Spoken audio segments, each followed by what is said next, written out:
Look outside today. You see a world moving at breakneck speed. But look inside at a sleeping child, and the contrast is jarring.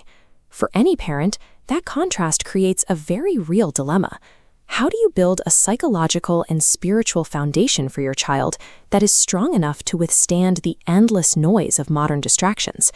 Thousands of years ago, a wise man named Luqman faced the same problem. His profound curriculum for his son was preserved forever in the Quran. This is the text of verse 31:13.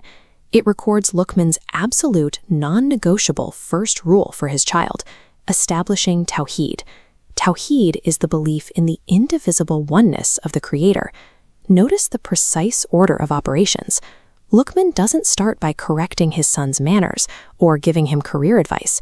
He secures the core belief first. Without that anchor, any moral framework you try to build will eventually crack under the pressure of the real world. True parental protection does not come from physically sheltering a child from every worldly influence. It comes from tuning their internal compass so strictly to the Creator that the chaos of the world simply cannot move them. But this curriculum isn't meant to be locked away in a quiet bedroom. It requires active participation in the daylight.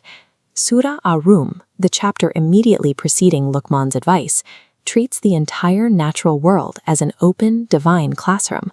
It asks us to observe very specific, ordinary phenomena: the cycle of our sleep, the quiet mercy within a family, the daily hustle for a paycheck. These are framed as deliberate signs of a grand, intentional design. Looking further down the page at verse 31:17, Luqman hands his son a practical code of conduct for navigating that society. He commands him to establish constant prayer, to command what is good, and to endure life's inevitable hardships with patience. Turning to verses 18 and 19 here, the instructions become physical. He tells his son to walk without arrogance and to intentionally lower his voice. A loud, boastful presence is compared to the braying of a donkey. It signifies emptiness, not authority. This precise discipline applies to the very words we speak. Take tajweed, which are the strict phonetic rules for reciting the Quran. Every syllable has an architectural purpose, whether it demands a nasal sound called a gunnah or an echoing bounce known as a qalqala. That structural beauty is exactly what is required in a believer's physical conduct. Your outward manners are the physical manifestation of your inward tawheed. How you carry yourself and treat others is the ultimate proof of how you view the Creator. When the daytime hustle ends and the world goes to sleep, the true test of that belief begins. Surah As-Sajda describes a specific group of people, an elite tier of believers, whose worship happens entirely in secret. The text describes a visceral, physical struggle.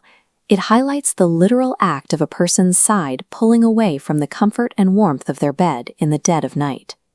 Pulling them out of that bed are two perfectly balanced psychological forces: a deep, profound fear of ultimate accountability and an immense, overriding hope for divine mercy. Here, in verse 32:17, the Quran outlines the result of that midnight struggle. It reveals a hidden reward, a divine prize so massive and exclusive that no human soul can possibly conceptualize it.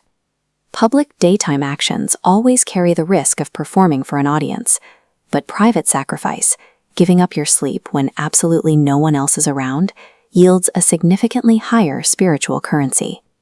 The ultimate proof of your faith is what you are willing to sacrifice in the dark.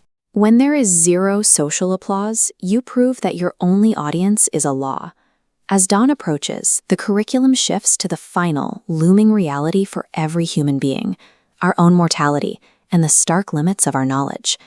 This final verse of Surah Luqman lists 5 realities that remain exclusively with the divine: the exact timing of the final hour, the falling of the rain, what grows in the wombs, what you will earn tomorrow, and the exact land where you will die. Because of that final unknown, the psychology of a dying person comes into sharp focus. The Quran notes that in their final moments, people never beg for more time to build wealth or status. They explicitly beg for time to give sadaqah, which is voluntary charity given for the sake of God. This creates intense, immediate urgency. Because you have absolutely zero knowledge of what you will earn tomorrow or where your life will end, acts of charity simply cannot be delayed for another day. The curriculum leaves us with one ultimate spiritual anchor, al-Hayy, which translates to the ever-living. You must contrast the fragile, temporary nature of your own life and money with the absolute, unchanging permanence of the Creator. By accepting our total blindness to the future and anchoring our trust entirely in the ever-living, we free ourselves from the anxiety of the modern world, and that is how you prepare to pass the torch of faith to the next generation.